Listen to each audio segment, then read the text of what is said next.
Welcome to Jackie's Proof Animals Have Souls psychic show, produced through Passionate World Talk Radio, a subsidiary of Global Media Network. I'm pleased to welcome Susan Leigh to the show today. Susan's a medium, born in 1966 in Liverpool, in England. And her home was very close to the home of the famous George Harrison. He was one of the famous singing group called the Beatles, otherwise known as the Famous Four. Others in the group were John Lennon, Paul McCartney and Ringo Star. Susan lives in Ainsdale in the northwest of England in the UK. And for 9 years Susan travelled extensively around the world, from New York to New Zealand to Australia to Zambia to South Africa to Hong Kong to Mozambique, and back to America again. She trained as an outdoor pursuits instructor and taught archery. She's a trained aromatherapist and restaurant manager. Susan was also awarded a degree in America for marketing and management. So welcome, Susan, to the show. Thank you very much for coming.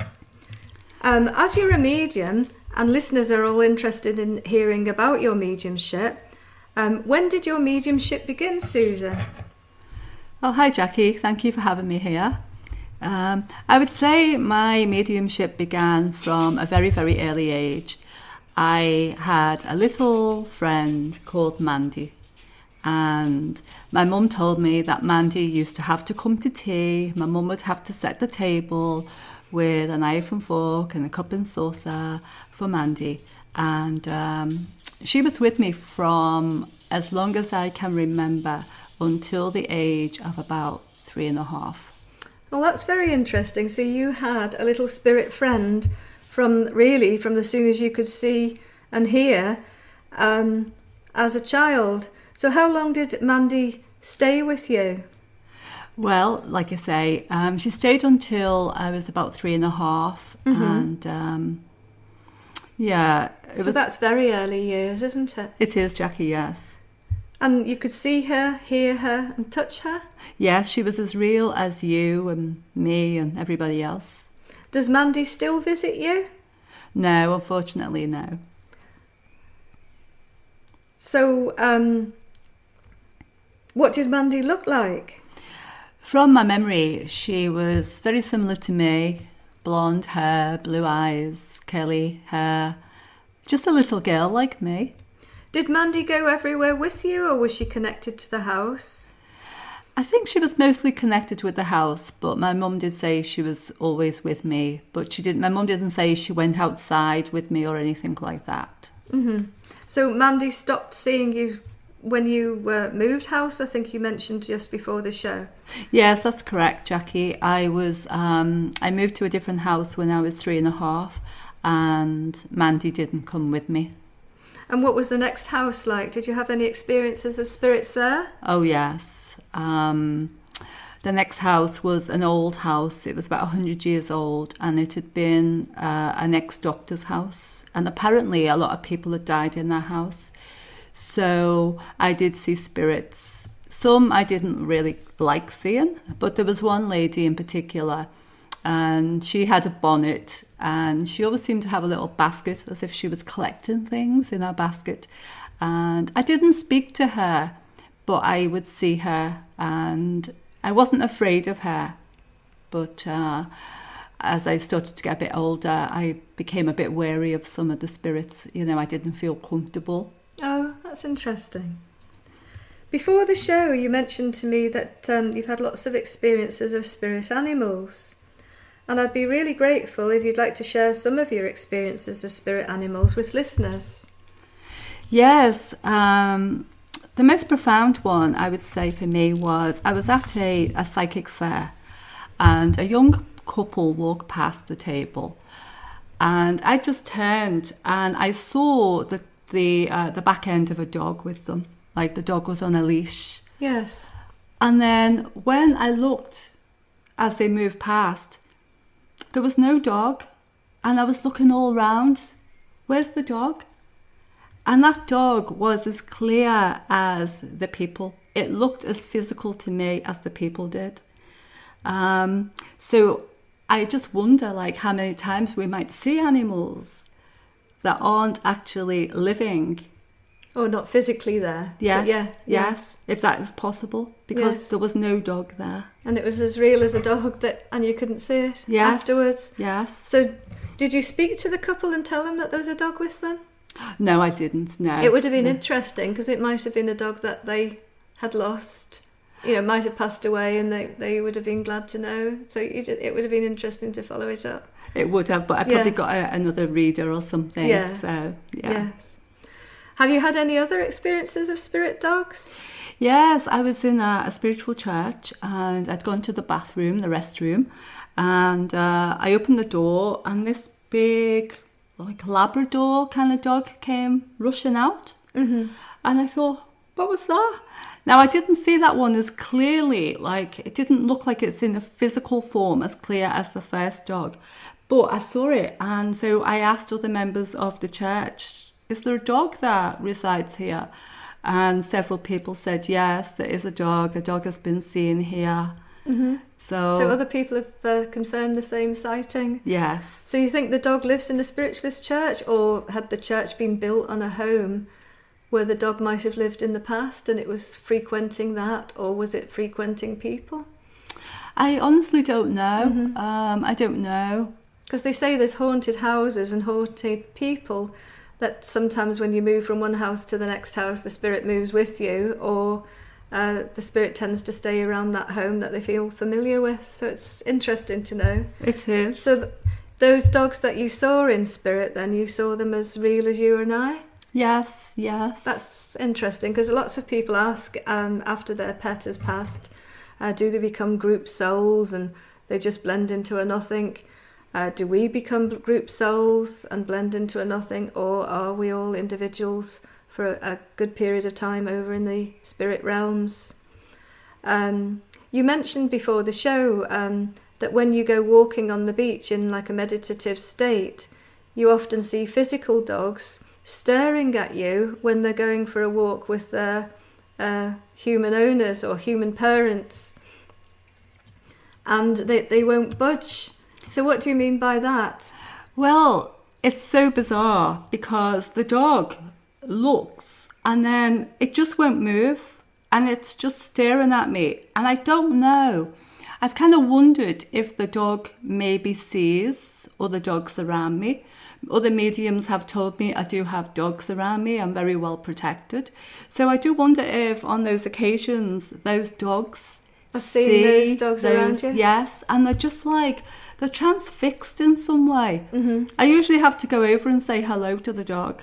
Mm-hmm. It's happened on the beach, and it's even happened in the street as well. Mm-hmm. And the owner just can't get the dog to move. It just stops and it won't move.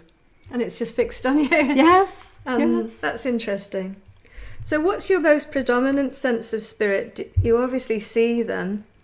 Do you hear them? Do you sense them? I would say it's clairsentience. So that's your predominant one, clairsentience? I would say, yes. I feel spirit, and when I'm working on the platform in churches, sometimes there's a blending, and it's absolutely wonderful when there's a blending of spirit, and it's like the spirit overshadows, and so when there's that real blending, I'm tingling all over, and I feel the love. I feel the love that the spirit world want to give to that loved one sitting in the church. Mm-hmm. And sometimes if that person's open, if that person in the church is really open, they feel it as well. And I say to them, can you feel that? Can you feel the love? And they say yes, and they're tingling. Mm-hmm. And it's just a beautiful experience for everybody. But that does depend on how open the living person is. Mm-hmm. It really depends on openness. Mm-hmm. So not every... Rather than being stressed and busy lives, which seem to close us down, don't they? Yes, yeah. Yes. So you feel that you blend with spirit and you feel the spirit's emotions and love, and then you convey that to the person in the Spiritualist Church or the person that you're giving the mediumistic reading to. You also told me that you sometimes feel overshadowed, and you had a very interesting experience of being overshadowed by a Buddhist monk. I wonder if you could share that with listeners, please. Yes, Jackie. I was in Liverpool, and Spirit they'd been telling me for a few days that I was going to see this man with a dog. I kept getting this intuitive feeling I'm going to see this man with a dog. Yes. So anyway, this one particular day, I turned a corner and all of a sudden I felt like I was overshadowed by a Buddhist monk. And then when I got round the corner, there was the man. He was a beggar and he had a dog. And I went and started talking to him, and he told me his life story. And he told me that he had 2 dogs, but one of them had been stolen. And he was telling me everything that he'd seen on the streets. And I was still in this state of being overshadowed. And I said to him, as you do, as Scousers, you say, give us a kiss. Mm-hmm. And but I leaned over to him and I gave him a hug and I gave him a kiss on the cheek. Now, I would never have done that, Jackie, mm-hmm. because I had an experience in my past where I went to give my dad a kiss, good night, and the dog unfortunately bit my face. Mm-hmm. So I would never have done that as Susan. Mm-hmm. But being overshadowed, you did. It wasn't me. Mm-hmm. And this man, the connection with this man, he was in tears, and there was a message that he was going to be leaving soon, going to Scotland. And getting off the streets. Yes. Yes. And I never saw him again. Mm-hmm. I didn't see him again. So that was the most profound feeling of being overshadowed by the spirit world. Well, that's very interesting. Can you say he was in tears by the time you'd left, and you'd assured him he wouldn't be on the streets for much longer, that he'd be going to Scotland, so you'd picked up that message from the Buddhist monk. So how did it feel like you had a Buddhist monk? How did that feel? Or did you just telepathically know it was a Buddhist monk? Did you sense the clothing, or...? It was funny because that day, Jackie, I'd actually put on white clothes and I had this gold, kind of like this golden yellow scarf. Yes. Like the pashmini scarf. Yes. I had that. And so I don't know why I wore those particular clothes.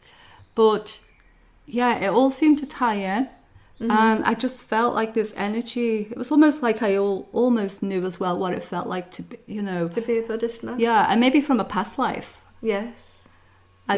Maybe it was me from a past life, I don't know. Yes. But definitely being overshadowed. Well, that's very interesting.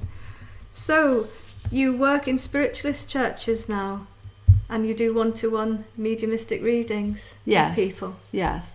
And really, in summary, you've been a medium then since you were a nipper, and Mandy was your first spirit friend. In a way, she introduced you into the whole spiritualist mediumistic movement in a nice, safe way, that you had a little girl of the same age as yourself going around with you as a friend. Yes, that's absolutely true, Jackie, yeah. So you travel around the churches up and down the UK, or is it mainly in England that you do it? Yes, in the UK, yes. Yes, yeah. Yes. Well, thank you very much for coming in. Oh, one thing we didn't mention is you have a background in Druidry, so maybe that's something that we could look into in a future discussion. And that's working with herbs and nature and poetry and being at one with nature, and that helps you to be open, and by being open that helps and facilitates your mediumship. And then when you work with sitters, if they are open and not cluttered with stress and worry and materialistic lives, then they too can start to sense what you're sensing. So thank you very much, Susan, for coming in. It was very interesting talking to you, and let's hope we can speak again in the future. And I will, in the writing on the show, it will have Susan's email address. Thank you very much.